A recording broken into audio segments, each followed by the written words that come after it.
سیدھا پن ہمارا اتنا ہے کہ جب ختم کا وقت آیا تو مولوی صاحب کو بٹھا دیا کہ گناہ گار مولوی صاحب ہے، اس نے ہی دیر کی ہے. تو سیدھے ہم بہت زیادہ سیدھے ہیں، اتنے سیدھے ہیں. ابھی عشاء کی نماز میں ایک بندہ آیا، منہ پہ چہرے پہ مارکس بھی نہیں ہے. یہ جتنا میرے سے دور پھول پڑا ہے نا، اتنا وہ بندہ میرے سے بیٹھا ہوا ہے. سمٹمز بتا رہا ہے مجھے کرونا تو نہیں ہے، مجھے خوشبو نہیں آ رہی ہے. ماشاءاللہ. میں نے اتنا دور تو نے بڑی زحمت کی کہ اتنے دور سے تو سمٹمز بتا رہا ہے تو گود میں آ کے بٹھا کے بیٹھ کے بتا دیتا. تو یہ ہمارا سیدھا پن بعض دفعہ مشکلات پیدا کر دیتا ہے. خوشی کی محفل ہے، نکاح کی مجلس ہے، اور نکاح صرف ایجاب اور قبول ہی کے ایک نام کا نام نہیں ہے، بلکہ خاندانی ملاپ ہے. ایک خاندان دوسرے خاندان سے انٹر کنیکٹ ہو رہا ہوتا ہے. مطلب جوڑے اللہ نے آسمانوں پہ ایسے بنائے ہیں کہ زندگی میں کبھی نہ بھی ملے ہو تو اللہ نے اگر آسمان پہ جوڑا بنایا ہے تو وہ آپ کو کہیں پہ بھی گھوم پھر کے دنیا کے اندر مل جاتا ہے.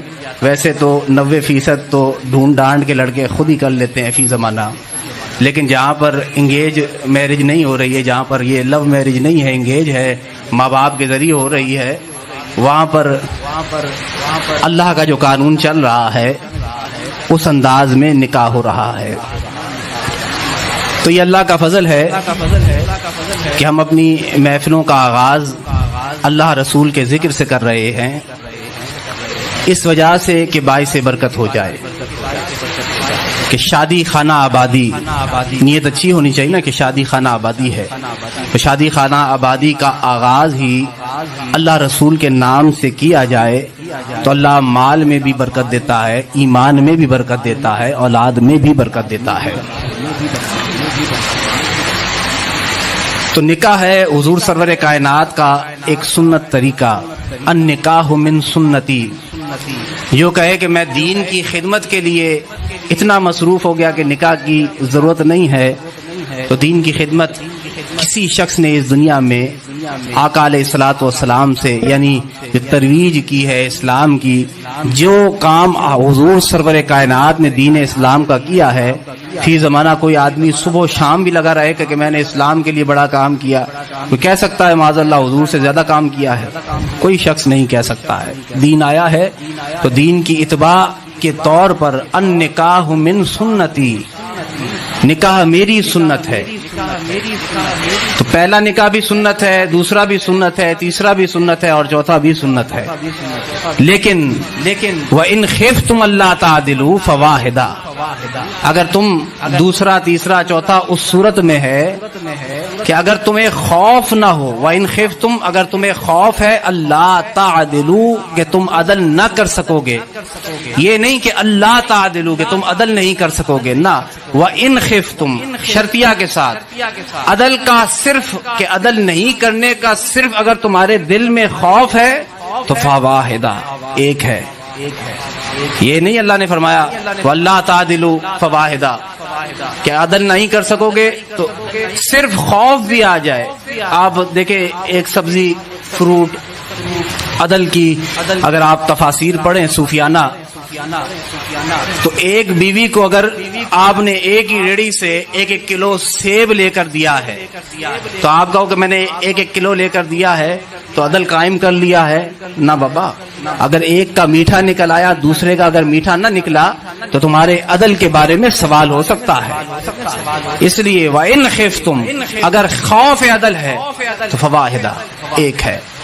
تو اب پہلا بھی حضور کی سنت ہے، دوسرا بھی لوگ یہاں پر ایسا سمجھتے ہیں کہ پہلا ہو گیا. اب ضروری نہیں ہے کہ بیوی جو ہے وہ صرف بچہ پیدا کرنے کے لیے نام نہیں ہے نکاح. ایک انسان کی ایک ضرورت ہے ماحول کے اندر رہتے ہوئے. جس طرح رشتہ پرانا ہوتا ہے نا، ویسے ویسے ضرورت مرد کے لیے زیادہ بڑھ جاتی ہے. ویسے آپ کے کپڑے بھی استری کرنے ہیں تو آپ کے لیے کھانا بھی تیار کرنا ہے، گھر کی صفائی ستھرائی بھی کرنی ہے. یہ ذمہ داری عورت جو ہے وہ خود ایکسپٹ کر لیتی ہے ایک ماحول کے اندر، کیونکہ بدلہ جو ہے اللہ نے ایک تبدیلی جو ہے وہ عورت کی فطرت کے اندر رکھی ہے، مردوں کی فطرت میں نہیں رکھی ہے. مرد بیاہ کر نہیں جاتے ہیں، عورتیں بیاہ کر آتی ہیں، اس لیے کہ ان کی طبیعت کے اندر ہے کہ ایک ماحول سے دوسرے ماحول میں ڈل جانا۔ تو ہمارے یہاں پر سلسلے خراب اس لیے ہوتے ہیں کہ لوگ جو ہے مرد بدلنے لگتے ہیں عورتوں کی جگہ، عقائد میں بدل جائیں، مالی حیثیت میں بدل جائیں، آنکھیں پھیل لیں، کہیں گے بھئی ماں باپ کی تو بڑی خدمت۔ دیکھیں ماں باپ کے لیے حضور سرور کائنات نے فرمایا ایک لڑکا جو ہے اس کے لیے سب سے پہلی جو شخصیت ہے جس کا اس نے ادب کرنا ہے، احترام کرنا ہے، وہ اس کی ماں ہے، اور اس کے بعد اس کی باپ۔ 3 دفعہ حضور سے فرمایا کہ کس کا حق سب سے زیادہ ہے مجھ پر؟ حضور نے فرمایا تیری ماں کا۔ دوسری مرتبہ عرض کی یا رسول اللہ پھر کس کا ہے؟ فرمایا تیری ماں کا۔ تیسری دفعہ پھر فرمایا تو فرمایا تیری ماں کا۔ چوتھی دفعہ فرمایا گیا تو حضور سرور کائنات سے یا رسول اللہ کہ پھر کس کا ہے؟ تو چوتھی دفعہ آقا علیہ السلام نے فرمایا تیرے باپ کا۔ لڑکے کے لیے، بابا بند کر دو، تو لڑکے کے لیے جو ہے نا اس کے ماں باپ اس کا پہلا حق ہے۔ لڑکی کے لیے جب وہ بیاہ کر کسی کے نکاح سے منسوب ہو جائے تو پھر اس پر سب سے زیادہ حق اس کے شوہر کا ہے۔ اگر وہ لڑکی بیانے کے بعد بھی کہتی ہے نہیں میں نے تو امی ابو کی سننی ہے، تو پھر گھر بنتے نہیں ہیں، گھر بگڑ جاتے ہیں۔ وہاں پر اس عورت پر ذمہ داری اس کے شوہر کی ہے۔ دیکھیں ایک اونٹنی کو حضور سرور کائنات کے سامنے صحابہ نے سجدہ کرتا ہوا دیکھا، حضور تشریف لائے اور اونٹ جو ہے وہ سجدہ میں گر گیا۔ صحابہ کے دل میں ایک جوش پیدا ہوا، ایمانی جوش تھا۔ عرض کی یا رسول اللہ صلی اللہ تعالی علیہ وسلم کیا ہم آپ کو سجدہ نہ کریں؟ یہ مخلوق بھی سجدہ کر رہی ہے۔ حضور نے فرمایا نہ، سجدہ حرام ہے، تمہارے لیے جائز نہیں ہے۔ اگر یہ سجدہ حلال ہوتا تو پھر بیویوں کو حکم دیا جاتا کہ وہ شوہروں کو سجدہ کرے۔ یعنی ایک شوہر کی تابعداری کس انداز کی ہے کہ جب آپ نکاح کے بعد ایک عورت کسی مرد کے نکاح میں آ گئی تو پھر اس پر جو ہے تابعداری اس کے شوہر کی ہے، نہ کہ اس کے والدین کی۔ پہلا حق اس کے شوہر کا ہے، اس کے ماں باپ کا نہیں ہے۔ جہاں پر وہ اگر تبدیلی وہ چاہے گی کہ یہ لڑکا بدل جائے، فلانے مسئلے میں بدل جائے، فلانے کام میں بدل جائے، میری اتباع کرے، تو پھر اتباع کرنے کے نتائج اس دنیا کے اندر، پاکستان کے اندر تو شروعات بڑی کم ہوتی تھی، کم شرح ہوتی تھی طلاق کی، یہ بڑھتے چلے جا رہی ہیں۔ اس لیے کہ ہم نے آزاد کہا کہ برابر ہے، یہ تو جو ہے برابری کا ایک تصور دیا کہ بھئی برابر ساروں کو ایک ساتھ بٹھا دو ایک صف میں۔ اسلام نے تو کوئی ایسا تصور نہیں دیا ہے۔ اگر نماز کی صف بندی بھی کی ہے تو عورت کی سب سے آخر صف رکھی ہے، سب سے آخر صف رکھی ہے کہ نگاہ کسی مرد کی اس غیر محرم عورت پر نہ پڑنے پائے، حالت نماز میں بھی، سب سے آخر صف۔ یہ ایک طریقہ کار، پردے کا ایک طریقہ کار بتایا گیا کہ یہ پردہ ہے، یہ اس انداز کا پردہ ہے۔ یہ ایک طریقہ کار نکاح کا مقصد اس کا کیا ہے؟ یہ تقریب نکاح کی آپ نے محفل نعت کر لی، 2-4 باتیں، تو اس کی مین مقصد، اصل مقصد یہ ہوتا ہے کہ آپ کو اپنے حقوق کا تعین کرنا ہوتا ہے کہ لڑکا اس کے حقوق کیا ہیں بیوی پر اور ماں باپ کے حق کیا ہے، جو بیوی ہے اس کے حق کیا ہیں اپنے شوہر کے لیے، اور جو ہے اس کے ماں باپ کے لیے اس کا کیا حق ہے۔ یہ لازمن تعین پہلے کسی زمانے کے اندر، اب تو ہر چیز بدعت شرک بن گئی نا، ورنہ مایوں کی جو رسم ہوتی تھی اس کے اندر بوڑھی خواتین کو ساتھ بٹھایا جاتا تھا، تجربے کار خواتین، بیاہی ہوئی بوڑھی خواتین، وہ بیٹھ کر گھرداری گھر گریستی سکھایا کرتی تھی نوجوان لڑکی کو، جو نکاح میں آنا چاہ رہی ہے، جس کا نکاح ہونے لگا ہے، 1 ہفتہ پہلے 2 ہفتہ پہلے لوگ بٹھا دیتے تھے، اور پھر وہاں پر بوڑھی عورتوں کو جو تجربے کار عورتیں ہیں، کس انداز میں تو نے بات کرنی ہے، کس انداز میں چلنا ہے، کیسے برداشت کرنا ہے۔ اس لیے دونوں زوجین اپنے حقوق کا لازماً تعین کریں کہ آپ کا آپ کی بیوی پر کیا حق ہے اور آپ کا آپ کے والدین پر کیا حق ہے۔ صرف یہ نہیں ہے کہ اس دور کے اندر تو بچہ بیعت گیا تو یہاں پر تو یہ حال ہے کہ ماں باپ کو پوچھنا بھی بھول گیا، جناب ختم، میرا اپنا گھر ہے، اٹھا کر سڑکوں پر پھینک دیتے ہیں۔ ایسے بھی ہیں کہ دکانوں سے بھی نکال کر بولا نہیں اب تو یہ میرا حق ہے۔ ایسے بھی آپ کے سامنے اس کراچی شہر کے اندر کسی زمانے میں 90s کے اندر شروع ہوا تھا یہ اولڈ ہاؤسز کا ایک سلسلہ، تو اب تو جگہ جگہ یہ کھل گئے ہیں۔ تو وہاں پر ماں اور باپ ہی رہ رہے ہیں، بوڑھے والدین ہی رہ رہے ہیں، کیا وہ سارے کے سارے لوارث ہیں؟ نہ. جا کر آپ دیکھ سکتے ہیں ٹیلی ویژن پر، میڈیا پر چلتا رہتا ہے کہ کیسے ایک بیٹے نے، سگے بیٹے نے جو ہے ماں کو، بوڑھی ماں کو نکال دیا ہے، باپ کو نکال دیا ہے. جہاں پر آپ پر یہ حق ہے وہیں پر. اور جو آج اس دنیا کے اندر آپ کر رہے ہیں اپنے ماں باپ کے ساتھ، تو یاد رکھیے گا وہی آپ کی اولاد آپ کے ساتھ کرے گی. یہ پہیا ہے، کما تدین و تدان، گھومتا ہوا پھر آپ کی طرف آ جائے گا. تو جتنا آپ ظلم کریں گے تو پھر اتنا تو لازمن ہونا ہی ہے، اتنا تو لازمن. اگر نہیں ہو رہا ہے، اگر نہیں ہوا، بچ کے نکل گئے دنیا سے، تو پھر قیامت میں بچنے والے نہیں ہیں. کہ آپ کے قیامت کے اندر پھر تو سانس نکلنے کے بعد جو ہے معاملہ اور زیادہ خراب ہو جاتا ہے. تعین فن کہ ما طاب لکم من النساء، تو اپنی من پسند عورتوں سے جو تمہیں پسند بھی آئے، دیکھ لیا تم نے تو پسند ہے، تو پھر جو ہے فنکحوا ما طاب لکم من النساء، عورتوں میں سے کیا جائے. اور اس میں اس انداز میں عدل قائم کیا جائے کہ بیلنس لائف چل رہی ہو. جوائنٹ فیملی ہے، اس کے اندر مسائل زیادہ ہوتے ہیں کہ لڑکے کو جو ہے بیوی کو بھی چلانا ہے تو ماں باپ کو بھی چلانا ہے، اور ماں کیونکہ ذمہ داری. اور یہ اللہ رب العزت جو ذمہ داریاں کسی انسان پر ڈال رہا ہے تو یاد رکھیے گا اس کی بوجھ سے زیادہ نہیں ڈالی ہے. لا یکلف اللہ نفسا الا وسعها، اللہ کسی نفس پر اس کی طاقت سے زیادہ بوجھ ڈالتا ہی نہیں ہے. یہ آپ کی غلط فہمی ہے کہ اس پر دنیا کا، لوگ کہتے ہیں نا بڑے اس پر بوجھ آ گئے. نہ، جو اس کی طاقت ہے اس سے زیادہ بوجھ اللہ نے نہیں ڈالا ہوگا. لا یکلف اللہ نفسا الا وسعها، جو ذمہ داریاں اللہ نے ڈالی ہیں تو اس کے مطابق ڈالی ہے، ورنہ ظلم ہے.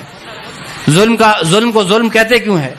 عربی لغت کے اندر ظلم کو کہ ایک چیز ہے کہ وہ 10 کلو کا گوشت وزن برداشت کر سکتی ہے، آپ اس پر 15 کلو ڈال دیں تو یہ ظلم ہے. اس کو عربی زبان یہ ظلم کر رہے ہو. بھائی کیا کر رہے ہو؟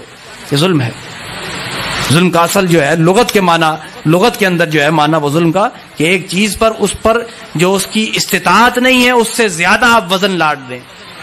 تو اللہ نے جو ذمہ داریاں مخلوق پر لگائی ہیں، ایز اے بیٹا لگائی ہو یا ایز اے خاوند لگائی ہو یا اس کے جو ہے باپ کی ذمہ داری، تو اس نے جو ذمہ داریاں اس پر لگائی ہے وہ اس کے اس بوجھ کے حساب سے لگائی ہے.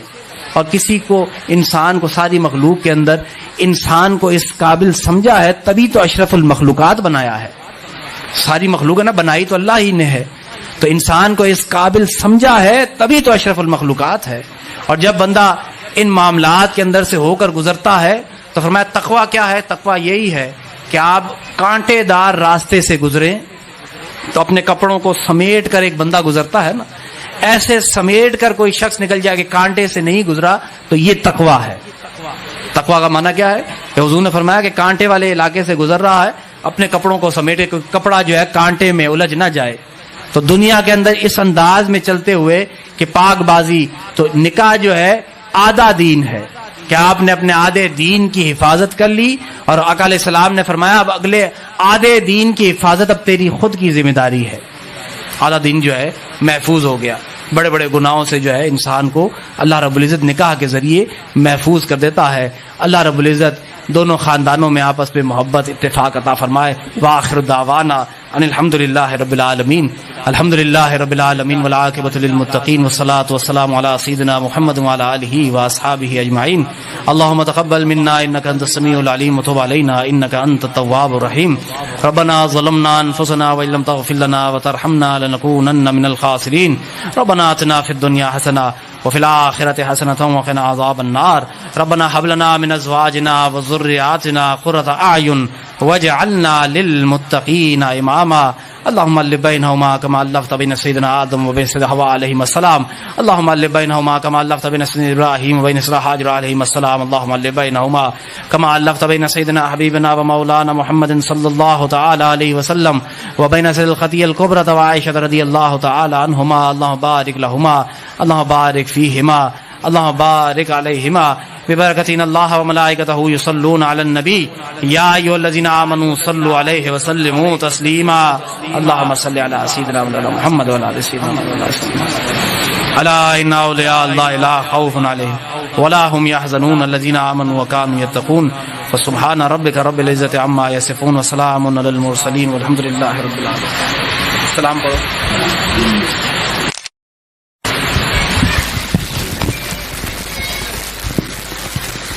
اے شہر شاہ مدینہ صلاۃ و سلام زینت عرش مولا صلاۃ مومنوں پر ہم نے سے وہ ساز بھی ہوتی ہے، تو آپ کہیں کہ بالکل زبان سے کینچی سے جو ہے وہ زبان کٹ جائے عورت کی، ایسا ناممکنات ہے۔ دیکھیں حضرت عمر بن خطاب رضی اللہ تعالیٰ عنہ نے آ کر حضور سرور کائنات صلی اللہ تعالیٰ علیہ وسلم سے چرب زبانی کہ تیز زبان ہے شکایت کی۔ سرور کائنات نے نیکیاں گنوائیں، حضور سرور کائنات نے نیکیاں گنوائیں، کیا عمر تیرے بستر کو صاف نہیں رکھتی؟ عرض کی یا رسول اللہ رکھتی ہے۔ کیا اس مرد کو آنے دیتی ہے جس کو تو روکتا ہے تیرے گھر میں آنے سے؟ کہا نہیں آنے دیتی، میں منع کرتا ہوں تو منع ہے۔ اگر تو جس کو اجازت دیتا ہے اسے آنے دیتی ہے؟ فرمایا آنے، یعنی حضور نے اس کی 10-12 نشانیاں، اس کی جو نیکیاں تھیں آقا علیہ السلام نے وہ اسے گنوائی حضرت عمر بن خطاب کو۔ تو فرماتے جاتے یا رسول اللہ ایسا ہی ہے، ایسا ہی ہے، جس سے میں روک رہا ہوں اس سے وہ روکتی ہے، جسے میں آنے چاہتا ہوں وہ آتی ہے، میرے کپڑے صاف کر رہی، میرے جو ہے وہ گھر کو جو ہے وہ سنبھال، یہ سارے معاملات ہیں۔ تو فرمایا اب اس کی ایک برائی جو زبان کی ہے وہ تو برداشت کر لے، جو زبان کی برائی ہے وہ تو برداشت کر لے، کیونکہ یہ زبان جو ہے حضور سرور کائنات نے اسی زبان کو دیکھتے ہوئے فرمایا تھا۔ بخاری مسلم کی روایت میں آقا علیہ السلام نے فرمایا کثرت ہے جہنم میں عورتوں کی۔ حالانکہ میمن عورتوں کو تو میں خاص طور پر جانتا ہوں، دیکھتا ہوں کہ زیادہ وظیفے پڑھنے والی، نوافل پڑھنے والی بہت ساری عورتیں سن آسن پر پہنچتی ہیں تو پھر نوافل بھی جو ہے کثرت کے ساتھ، تو صلاۃ و تسبیح جو ہے وہ ہر ہفتے جمعے کے دن پڑھ رہی ہوتی ہیں۔ اس کے باوجود حضور نے وہ سارا نقشہ دیکھنے کے بعد فرمایا جہنم میں کثرت ہے خواتین کی، عورتوں کی۔ عرض کی رسول اللہ اس کی وجہ کیا ہے؟ تو ام المومنین سیدہ عائشہ صدیقہ کی روایت، حضور نے فرمایا جو زمانے میں اس عہد رسالت مآب میں حضور نے بتایا، اپنے اس حیات ظاہرہ میں بتایا، آج بھی وہی بیماری زبان میں پائی جاتی ہے۔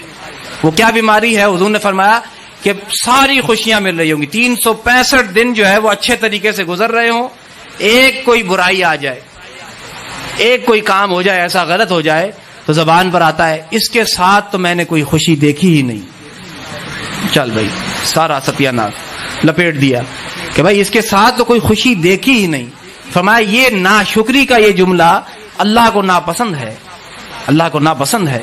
تو کثرت ہے جہنم میں اس وجہ سے، اس وجہ سے نہیں کہ جو ہے وہ شرک میں مبتلا ہو گئی تو بدعت میں، آج سارا زمانہ لگا شرک میں تو بدعت میں۔ بھائی مسلمان ہیں، نکاح ہو رہا ہے، ایک دوسرے سے نکاح کر رہے ہیں، مختلف مسلک کے لوگ ایک دوسرے سے نکاح کر رہے ہیں، تو مسلمان سمجھ کے ہی کر رہے ہیں نا۔ شرک اور مشرک ہوتے تو نکاح میں دیتے نہ دیتے، تو مشرک سمجھ کے نہیں، آپ نے مسلمان سمجھ کر ہی جو ہے ایک دوسرے سے نکاح کر رہے ہیں۔ تو جب نکاح کر رہے ہیں تو پھر اس کا مقصد ہے مسلمان ہے، تو مسلمان سمجھیں، دوسرے آدمی کو بھی مسلمان ایک دوسرے کے ساتھ تعاون والی زندگی گزارنے کی توفیق دے۔ اس لیے بدلہ لڑکوں کو نہیں جاتا ہے، بدلنے کی ہمیشہ تلقین لڑکیوں کو کی جاتی ہے، ہمیشہ لڑکیوں کو کی جاتی ہے کہ بھئی تم نے اس ماحول میں جا کر ڈھلنا ہے، تم نے یہ نہیں کہ اس ماحول کو اپنے رنگ میں، ہاں تم نے اگر اس ماحول میں خود کو ڈال لیا تو پھر ایک مقام ایسا بھی آئے گا کہ جب تم کہو گی کہ صبح تو لوگ کہیں گے صبح، لیکن تم اپنا یہ مقام پیدا بھی تو کرو نا۔ تم کہو گے نہیں میں نے جو ہے وہ صبح کام نہیں کرنا ہے، صفائی یہ میری ذمہ داری میں سے نہیں ہے، سارے باتیں میری ذمہ داری میں سے، کہاں شریعت میں لکھا ہے؟ تو کہاں شریعت میں لکھا ہے دوسرا نکاح نہ کرو؟ کہاں لکھا ہے تیسرا نہ کرو؟ لکھا تو کہیں نہیں شریعت میں۔ پھر وہ ایک کے بعد دوسری لے آئے، بھائی یہ ذمہ داری پوری نہیں دوسری کر لے گی، تیسری کرنے کے بعد تیسری ذمہ داری، جب مال ہے پیسہ ہے اور سمجھتا ہے کہ ادھر، تو پھر کہاں لکھا ہے؟ تو اخلاقی ذمہ داریاں ہیں، کچھ مرد کی بھی کچھ اخلاقی ذمہ داریاں ہیں تو عورتوں کی بھی اخلاقی ذمہ داری۔ جہاں پر قرآن نے اگر بورن نہیں کیا کہ بھئی یہ کام نہیں کرنا ہے، وہاں پر آپ کی اخلاقی ذمہ داری بھی بنتی ہے۔ گھر کے اندر کچرا پڑا ہوگا، آپ کہیں گے نا معافی آئے گی تو وہی صاف کرے گی، میں کوئی نوکرانی ہوں؟ تیری اخلاقی ذمہ داری بھی ہے کہ آپ جب اس گھر کے اندر رہ رہے ہیں تو آپ کی حضور نے فرمایا کہ صفائی نصف ایمان ہے، یہ تو چھوٹی موٹی باتیں آپ گھروں کے اندر، آپ لوگ خود شادی شدہ یہاں بہت سارے بیٹھے ہیں، اب تو ماشاءاللہ بوڑھے بزرگ بھی بیٹھے ہیں، ان کو معلوم ہے یہ زیادہ تر یہ صفائی ستھرائی کھانا پکائی کے اوپر جھگڑے چلتے ہیں، تو وہاں پر یہ ساری ذمہ داریاں اخلاقی ذمہ داریاں ہیں، جہاں پر وہ کہتی ہیں کہ بھئی ہم ساتھ، تو تم ساتھ دو نا، ایک آدمی 50,000 روپے کما رہا ہے، اب اگر تم اس کے اوپر معاشی کا بھی بل رکھو گی، بچے پالنے کا بھی ایک آیا رکھے جائے گی، تو کھانا پکانے کے لیے بھی ایک رکھی جائے گی، تم فائنینشیل طور پر بھی جو ہے اس مرد کی ذمہ داری بن رہی ہو، اگر ہاؤس وائف بھی ہے تو فائنینشیل اس کے ساتھ اگر تم نے یہ تعاون کیا تو اس کی بچت کے اندر تمہارا بھی حصہ ہے، تمہارا بھی حصہ اس کے اندر شامل ہو جاتا ہے، تمہیں ضرورت نہیں کہ ہم جو خود باہر جا کے کمائیں گے، 50 یہ کمائے تو 50 میں کماؤں تو لاکھ، تو بھائی وہ جو 50 تو کما رہی ہے، اگر تو گھر کے اندر وہ ذمہ داری کر لے گی تو یہ جو باقی جو چیزیں اس نے رکھی ہیں کہ ماسیاں رکھی ہیں تو پکانے والی الگ ہے، تو بچہ پیدا کرنے کے بعد آیا الگ رکھی ہے، تو وہ جو پیسہ بچے گا وہ تیری اس فائنینشیل کے اندر چلے جائے گا، تجھے باہر جانے کی ضرورت نہیں ہے۔ ہم اپنے اس محدود پرایے کے اندر بھی تو خود کو دیکھیں نا کہ ہمارا محدود پرایا کیا ہے، ہم اپنے آپ کو بھی دے، لوگ کہتے ہیں بھائی پورا نہیں ہو کے دے رہا ہے، تو آپ اپنے اخراجات کو اسی انداز میں پورا کریں، یہ نہیں دیکھیں کہ پڑوس کا جو ہے بچہ جو ہے وہ کسی بنگلے کے اندر چلا گیا ہے، آپ ادھر، آپ نے اسی پیسے کے اندر، اگر یہاں پر آپ جائیں جھونپڑوں کے اندر رہنے والے لوگوں کی زندگی کو دیکھیں، گزر بسر کر رہے ہیں کہ نہیں، وہاں پر ہنسی کی آواز آتی ہے کہ نہیں، ایسا تو نہیں کہ سارے ٹائم روتے رہتے ہوں، نہ وہ بچے جو ہیں وہ گند کے اندر کھیل بھی رہے ہیں، خوشی کے لیے پیسہ ہونے کی ضرورت نہیں ہوتی ہے، کیا آپ کہیں گے خوشی آئے گی پیسہ بڑے جھولے پر بٹھائیں گے بچے کو تو پیسہ، خوشی تو ایک کیفیت کا نام ہے جو آپ کے اخلاقی رویے کے ساتھ آتی ہے گھر کے اندر، اگر آپ کا اخلاقی رویہ گھر کے اندر ہوگا اچھا تو خود بخود خوشیاں ہوں گی، اس کا تعلق، خوشیوں کا تعلق، غموں کا تعلق پیسے کے کم اور بڑھوتری سے نہیں ہے، لوگ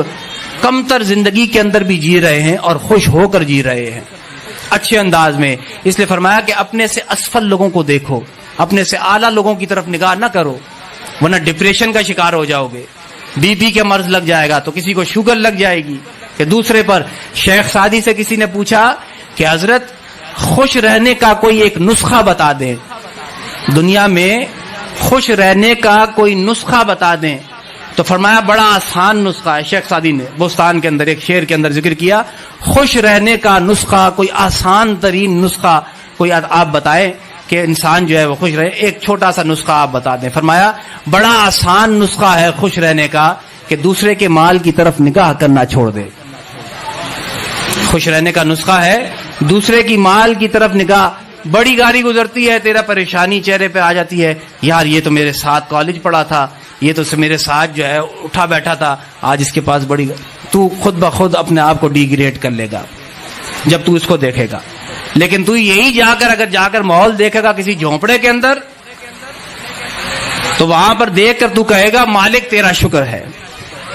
آپ لوگ تو اس دور کے اندر ہیں جہاں پر یہ مرض آ گیا کرونا، تو آپ دیکھیں یہاں بیٹھے ہیں لوگ، آپ کے گھروں میں دسترخوان پر کہیں ایسا ہوا، اللہ کو حاضر ناظر جانتے ہوئے کہیں ایسا ہوا کہ آپ کے پورے گھر کے اندر پورا دن جو ہے وہ کھانا نہ بنا ہو؟ یہاں پہ اکثر یعنی سارے بیٹھے ہیں، کوئی ایسا نہیں ہے کہ جو بھوکا سویا ہو، ہے کوئی ایسا بھوکا سویا ہو؟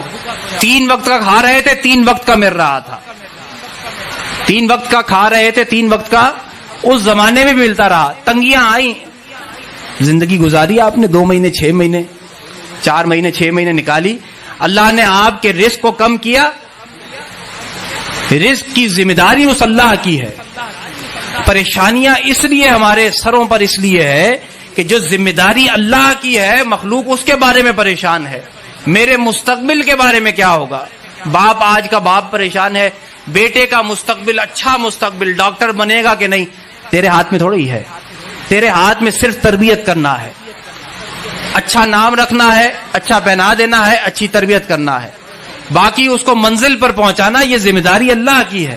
وہ کہتے ہیں لوگ بوڑھی عورتیں پریشان، بچی کا اچھا رشتہ بھیجنا اس کی ذمہ داری ہے، یہ جوڑ ملانا کس کی ذمہ داری ہے؟ آپ یہ کر سکتے ہو دعائے خیر کہ اللہ کوئی اچھا جوڑ پیدا ہو جائے، کوئی اچھا جوڑ بنا دے، یہ آپ کی ذمہ داری ہے کہ آپ دعائیں کریں، لیکن اس پر اپنے آپ سر پہ ایک ٹینشن رکھ لینا کہ بھائی یہ ذمہ داری میری ہے، اسی میں بلڈ پریشر بھی ہے، شوگر بھی ہے، جو اللہ کے کام ہے اس کے اندر مداخلت کر رہے ہیں۔ رزق اللہ کا کام ہے۔ تو کوئی عورت آتی ہے کسی گھر کے اندر تو وہ اپنا رزق، بزرگ کہتے ہیں، خود لے کر آ رہی ہوتی ہے۔ ایک شخص نے آ کر حضور سرور کائنات سے رزق کا رونا، تو حضور نے نکاح کرنے کا فرمایا کہ جاؤ نکاح کرو۔ ایک نکاح کیا، دو، اس کے بعد نکاح کرنے کے بعد جو ہے اللہ نے مال کے اندر فراخی دے دی۔ کسی کی عورت کی قسمت ہوتی ہے کہ وہ اپنی قسمت ساتھ لے کر آتی ہے، تو ایک مفلوق الحال بندہ بھی ہوتا ہے، وہ جو ہے امیر ہو جاتا ہے، پیسہ آ جاتا ہے۔ تو یہ نکاح کوئی ایک خاص عمر کے لیے نہیں ہے۔ جہاں پر بھی آپ کو ضرورت ہے نکاح کی تو یہ آپ کی شرعی ذمہ داری ہے کہ کریں، شرمانے کی ضرورت نہیں ہے۔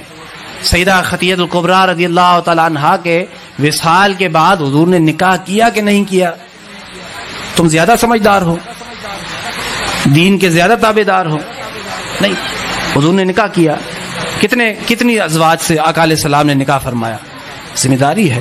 فن ان نکاح من سنتی، فرمایا میری سنت ہے نکاح، میری سنت۔ فمن رغب عن سنتی، جو میری اس سنت سے جو ہے ارغاب کرتا ہے، پیچھے ہٹتا ہے، منہ موڑتا ہے، فلیس منی، وہ مجھ میں سے نہیں ہے، وہ ہم میں سے نہیں ہے، اس کا ہماری سنت سے تعلق نہیں ہے۔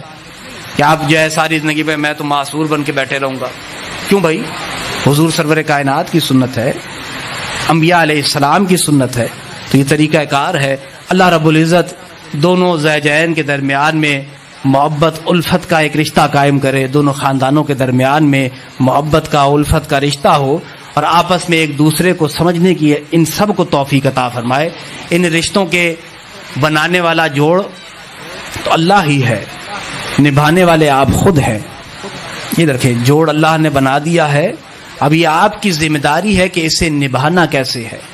تو آسان طریقے سے کہیں پر آپ نے برداشت کرنا ہے، کہیں پر وہاں پر اس نے برداشت کرنا ہے۔ یہ آپ کی اپنی ذمہ داری ہے۔ آپ کو معلوم ہونا چاہیے کہ ایک لڑکے کو کہ اس پر اس کی بیوی کے کیا حق ہیں، اور اس لڑکے کو یہ بھی معلوم ہونا چاہیے کہ اس کے ماں باپ کے اس پر کیا حق ہے۔ یہ نہیں ہو سکتا ہے کہ آپ بیوی کے چکر میں ماں باپ کو بالکل بھلا دیں، اور یہ بھی نہیں ہو سکتا ہے کہ ماں باپ کے چکر میں بیوی کا جو حق ہے وہ بھی دینا چھوڑ دیں۔ نا، بین چلنا ہے، اعتدال کے اس راستے پر چلنا ہے، اور یہی زندگی کا حسن ہے کہ ایک بندہ ہے کنوارا، بیٹا ہے کنوارا ہے، تو اس کی ایک الگ زندگی ہے۔ اس کے بعد جب وہ ذمہ داری کی اس دنیا میں آتا ہے تو بیوی کی ذمہ داری، ماں باپ کی ذمہ داری، پھر ماں باپ کے